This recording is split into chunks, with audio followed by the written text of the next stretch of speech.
Welcome back to another episode of Retro Unboxing, and this time we're taking to the skies with a real heavyweight of the archive, the Douglas Skyraider. First released by Airfix in 1968, the boxing we have here dates from 1986, with the Skyraider last appearing in the range in 1997.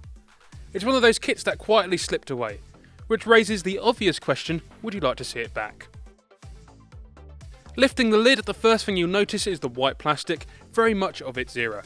The parts might look a little rough at first glance, but that always sparks a familiar modeller's debate. Do you prefer a certain plastic colour, or does it not really matter when everything's getting primed anyway? Either way, there's a fair bit going on here. For a 1/72nd scale kit, there are quite a few sprues, hinting at a level of detail that goes well beyond a quick weekend build. The Skyraider itself has a story that perfectly suits this kind of kit. Designed during the final years of the Second World War, it went on to enjoy one of the most remarkable service lives of any piston-engined aircraft. Intended as a replacement for earlier naval attack aircraft, it stayed relevant through Korea and later Vietnam, valued for its ability to loiter, carry heavy ordnance, and keep coming back for more.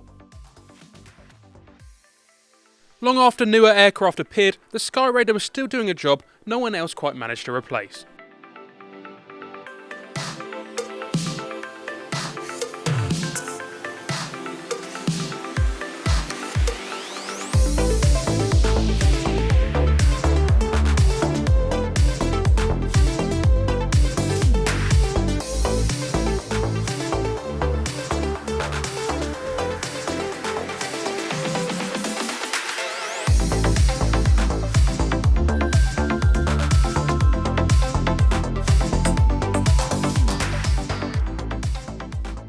Now back to the box, the instructions are presented in an exploded view which instantly dates the kit.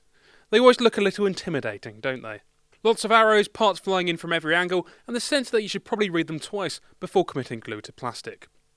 It's a kit with presence, history, and just enough complexity to feel like a proper project. If you've enjoyed this trip back through the archive, don't forget to like and subscribe for more retro unboxings.